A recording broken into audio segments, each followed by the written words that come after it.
मैं सोच रहा था हराम क्या है, क्या क्या है मुराद मोहतरम आपके शहर का आपका बयान है, वो शहर जो पूरे हिंदुस्तान में हमारे शहर के बारे में फिल्म नुमाइंदगी कर रहा है, रेहान हाशिमी।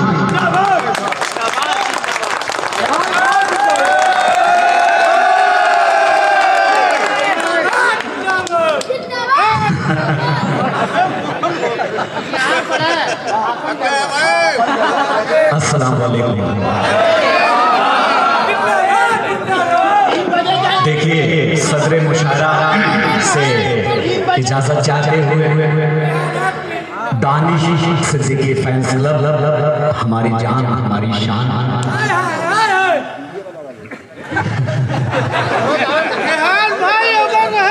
फिरोज भाई पढ़ावी भी यहाँ तशरीफ रख रहे हैं।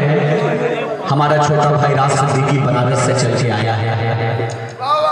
हमारे यो साहब ने वो यहाँ पर मौजूद हैं, उनका जोरदार तालियों से इस्तकबाल करें। और रात के इस अशरे में रात का ये आखिरी पहर बड़ा ही खतरनाक होता है। अगर कोई घर के बाहर होता है तो यकीन जान लीजिए कि वो अपने दिल पर कौन सी छुरी रख के बैठा है, ये तो उसका दिल ही जानता है। बहरहाल 4 मिसरे कुछ शेर में पढ़ूंगा। मेरे उस्ताद मोहतरम यहाँ पर बैठे हुए हैं सदर की हैसियत से। हसन भाई सुनिएगा। रिक ने बड़ा अच्छा शेर पढ़ा और अच्छे शेर लोगों ने पढ़े, तो यहीं पे मैं डाइस था तो मुझे भी 4 मिसरे यो साहब याद आ गया। असल में भदोही वाले हैं और भदोही वाले कर्ज रखने में यकीन नहीं करते। खुर्रम से वो 4 मिसरे टोनी के हमारे इश्क की नजरें मार लो।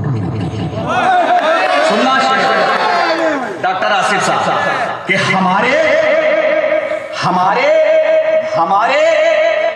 इश्क की नजरें उतार लो, क्योंकि हमारा इश्क निगाहों में बहुत गड़गड़ा है। लेकिन सुनो शेर कि हमारे इश्क की नजरें उतार लो, क्योंकि हमारा इश्क निगाहों में बहुत गड़गड़ा है। हमारा इश्क निगाहों में बहुत गड़गड़ा है और हमसे मिलने की तमन्ना है, तो चले भदोही शहर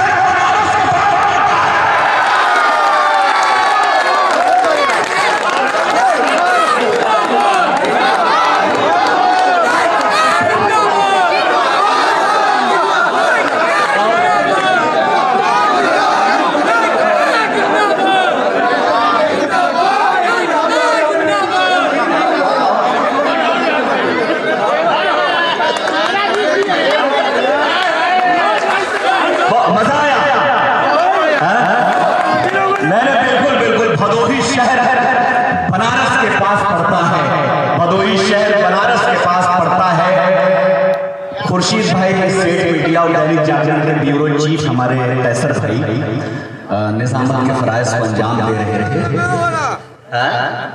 मोहल्ले का नाम भी बताइए। लंगड़ा वाला। अच्छा सुनिए, मैं शेर सुना देता हूँ। 4-5 मिनट मुझे बस पढ़ना है शेर।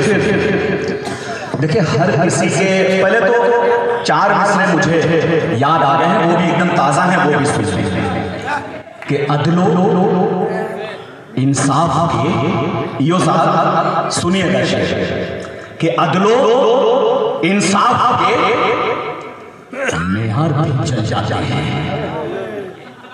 अदलो इंसाफ के मेयार भी चल जाते हैं। हम जो सच लिखते तो अखबार भी चल जाते हैं।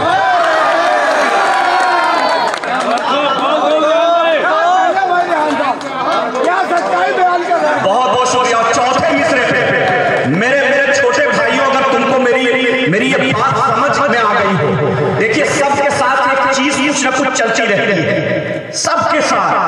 और तुमने अपने शहर में सच्चाई नहीं हुई, क्या अदलो इंसाफ के मेयार भी जल जाते हैं। हम जो सच लिखते हैं तो अखबार ही जल जाते हैं, और दुश्मनों को भी परेशानी नहीं होती, यहाँ कामयाबी से कई यार भी जल जाते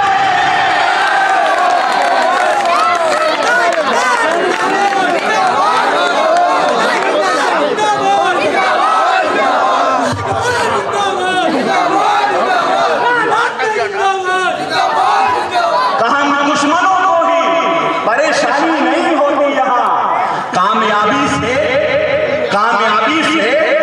कई यार भी जल जाते हैं। और यार तेरी गली के चक्कर में, लड़कों सुनो, यार तेरी गली के चक्कर में रत जगे मुकद्दर में।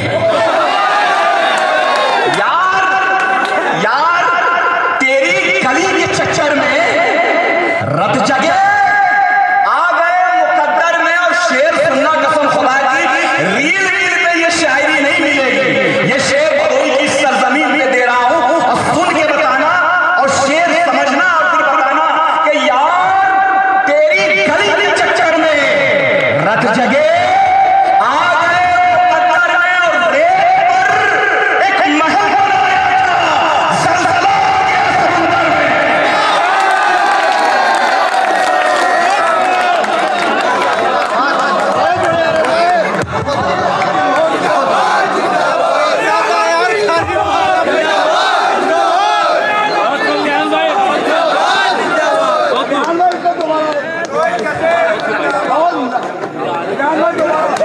ये एक वाला तो बड़ा खतरनाक भाई।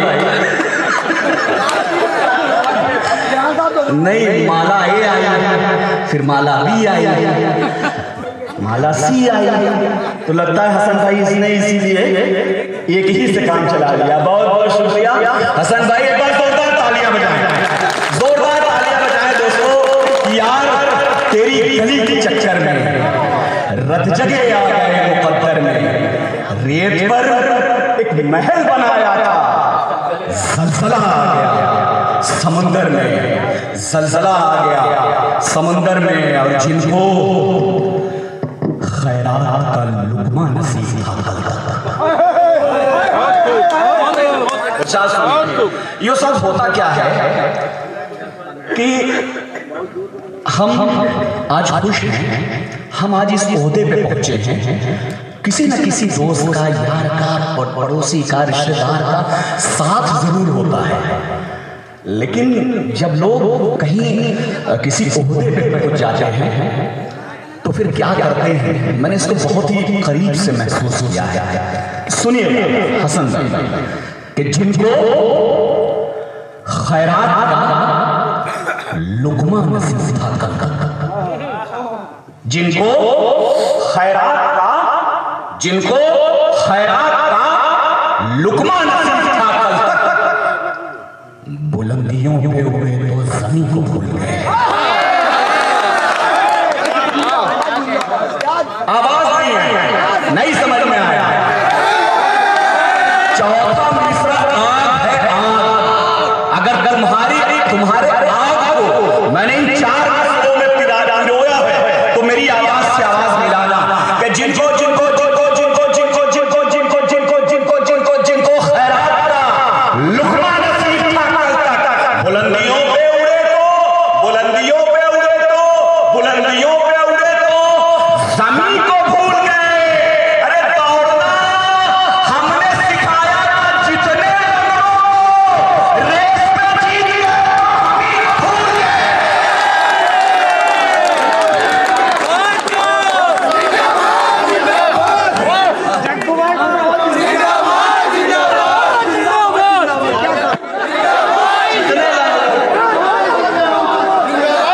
रेस जीत गए तो हमी को भूल गए। और 4 मिसरे और पढ़ता हूं कि हमको मालूम नहीं है कि सियासत क्या है, एक मैसेज दे रहा हूं अपने नौजवानों को और सब आपको भी हम सब एक मैसेज भेज रहा हूं कि हमको मालूम नहीं है कि सियासत क्या है, हम फकत इतना बता देंगे मोहब्बत क्या है। हमको मालूम नहीं है कि सियासत क्या है, हम फकत इतना बता देंगे मोहब्बत क्या है। और अपने माँ बाप की जी जान से खिदमत कर लो, फिर किसी की बाबा की जरूरत क्या है।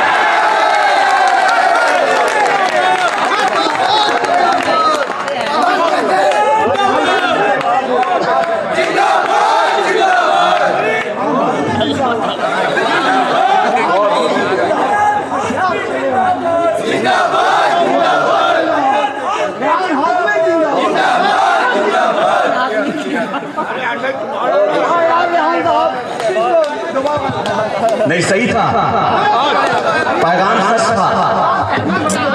सच था। जिंदाबाद। चलिए इसी पे और मैं शेर पढ़ता हूं।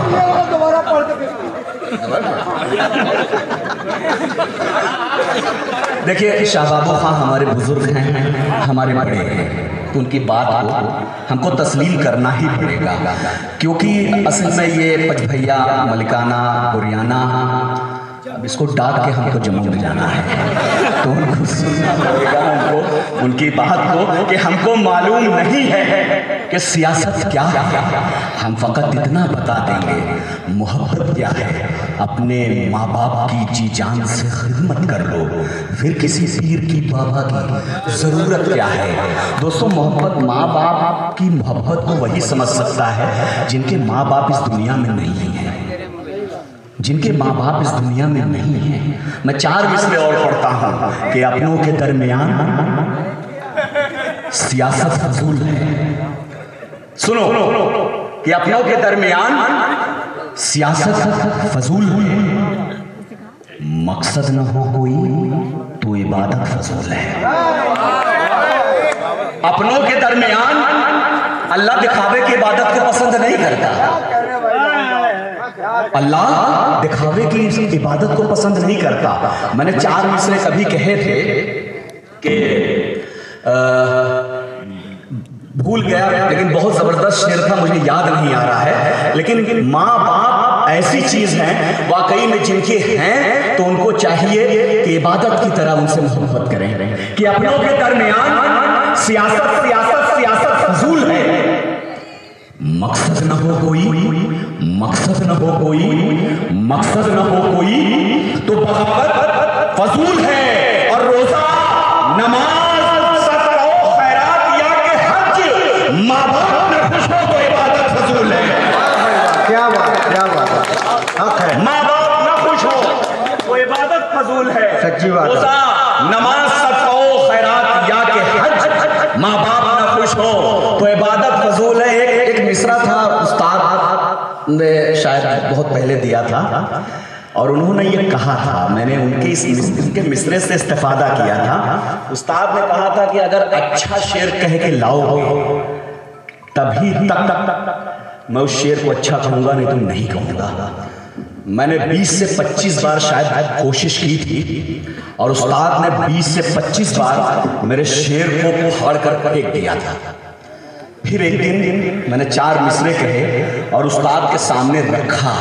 उस्ताद ने कहा कि ये पढ़ना, क्योंकि अब मुझे ये कहने की ज़रूरत नहीं है कि ये शेर अपने आप में बोल रहा है कि मैं शेर हूँ। और मैंने उस शेर को बॉम्बे में पढ़ा था, मुंबई में प्रोफेसर अख्तरुल वासे साहब जैसे प्रोफेसर्स के बीच में, और यकीन मानिए उसी बम्बई में वसीम बरेलवी साहब ने डाइस से उठकर मेरी पजीराई की थी। मैं वो 4 मिसरे पढ़ने जा रहा हूँ। मुझे नहीं पता, पहली बार अपने शहर में पढ़ रहा हूँ, आप किस तरीके से सुनेंगे, लेकिन मैं 4 मिसरे वो पढ़ने जा रहा हूँ। अब मेरा नहीं, आपका इम्तिहान है। उस्ताद आपसे इजाजत चाहते हुए आपके कदमों में वो शेर, जफर आदिल साहब, अरसलान भाई, आप सुनिएगा, नाजिम हसन, शम्स, चंदू भाई, शेरू भाई, सब लोग सुने और शरीक हों कि अमीरे शहर से मजदूर ने कहा मालिक। सुनिएगा हाय हाय चार मिसरे सुनिएगा कि अमीरे शहर से मजदूर ने कहा मालिक, हमें तो नींद हमारी थकन से आती है। क्या बात। अमीरे शहर से चौथे मिसरे पे कसम खुदा की अगर आप खामोश रह गए तो समझ लेंगे, मैं समझ लूंगा कि मैं ये शेर कहने में कामयाब नहीं हुआ कि अमीरे शहर से मजदूर ने कहा मालिक, हमें तो नींद हमारी थकन से आती है। और खुदाए पाक का इनाम है, खुदा की कसम, हलाल खाओ तो खुशबू बदल जाती है। क्या बात है, हाथ है। वाह वाह वाह, क्या बात है। तो वहाँ मुशायरा था तो दानिश सिद्दीकी साहब को भी वहाँ पर एजाज से नवाजा गया था। राज सिद्दीकी साहब भी वहाँ पर थे। तो भाई शुक्रिया, वो तो राज भाई 6 ही बजे उठवा दिए थे सुबह। उसके बाद अपने यहाँ भी मुशायरा था और मुझे हुक्म हुआ है उस शेर का। मैं कसम खुदा की सदके जाऊँ आपकी समातों को। आकृति विज्ञान शायद चली गई, उन्होंने वो बनारस में थी मेरे साथ अभी। नेशनल इंटर कॉलेज का बहुत बड़ा मुशायरा था। खैर मैंने जो पढ़ा, अल्लाह ने जो दिया है। भदोही का ये लड़का अगर कहीं गया है तो उसने भदोही की इज्जत को कभी नीलाम नहीं होने दिया। भदोही रत्न है साहब, क्या बात कर रहे हैं। तो मैं बता दूं आपको कि एक मुशायरा था पांधर हौड़ा महाराष्ट्र में। यो साहब उसने मेरे रेहान हाशमी के आगे मऊ लिख दिया था। मैं उस मुशायरे में नहीं गया सिर्फ इस वजह से कि मैं रेहान हाशमी मऊ का नहीं है, भदोही का है। पोस्टर बदलो तब आऊंगा, नहीं तो नहीं। बहुत अलबेला अजीब व गरीब भदोही वाले ऐसे होते हैं, भदोही के लोग ऐसे मशहूर हैं। तो हाँ, तो 4 मिसरों की फरमाइश है हरमान जी। यो साहब हमारी नस्लें ख़त्म हो गई वफा का सबूत देते देते। मुकेश मौर्य जी, एक बात बताना चाहता हूँ आपको कि आज़ादी के आंदोलन में सहारनपुर से लेकर अमृतसर तक उलमा इस्लाम की लाशें पेड़ों पर लटकाई हुई पाई गई थी। हमारे असलाफ ने अपने खून से सींचा है इस वतन को। हमारे असलाफ ने इस खून से सींचा है वतन को। मैंने एक शेर कहा था कि हिंदू मुस्लिम चाहत का ऐलान अगर कर जाएंगे, नफरत के सौदागर सारे सदमे से मर जाएंगे। क्या बात, क्या बात। वाह भाई वाह। जरूरत है दानिश भाई, जरूरत है। मैं एक बात बता रहा हूँ और रिकॉर्ड कर लीजिएगा पप्पू भाई, मैं आप अपने में भी रिकॉर्ड कर लीजिए कि हिंदुस्तान का मुसलमान हिंदू के बगैर नहीं रह सकता और हिंदुस्तान का हिंदू मुसलमान के बगैर नहीं रह सकता। कोई तोड़ नहीं सकता। जब ईद आती है तो सबसे पहले मुकेश मौर्य कहते हैं दानिश सिद्दीकी से, दानिश भाई सेवई कब खिलाएंगे। और जब होली आती है तो दानिश सिद्दीकी मुकेश मौर्य को पूछते हैं कि भैया गुजिया कब खिलाओगे, 9 बजे आएंगे। तो ये जो परंपरा है हिंदुस्तान का, कोई नहीं मिटा सकता। इस मुशायरे का यही पैगाम है। तो हनुमान जी मेरे बहुत मशहूर शेर है, पूरे हिंदुस्तान में इसे सुना गया, इसे पढ़ा गया। मैंने बहुत ही कर्ब और दर्द के साथ इसे पढ़ा है कि कभी टीपू कभी अशफाक के दर से सदा देता, कभी टीपू कभी अशफाक के दर से सदा देता, कभी टीपू कभी अशफाक के दर से सदा देता। जो है तारीख वो तारीख दोहरा कर बता देता। सुनिएगा शेर, हिंदुस्तान के मुसलमान के दर्द को समझिए। हिंदुस्तान का मुसलमान जो है वो वक्त पड़ने पर अब्दुल हमीद बनकर अपने सीनों को पे बम बांधकर पाकिस्तान को उसकी औकात दिखाने का काम करता है। कि कभी टीपू कभी अशफाक के दर से सदा देता, जो है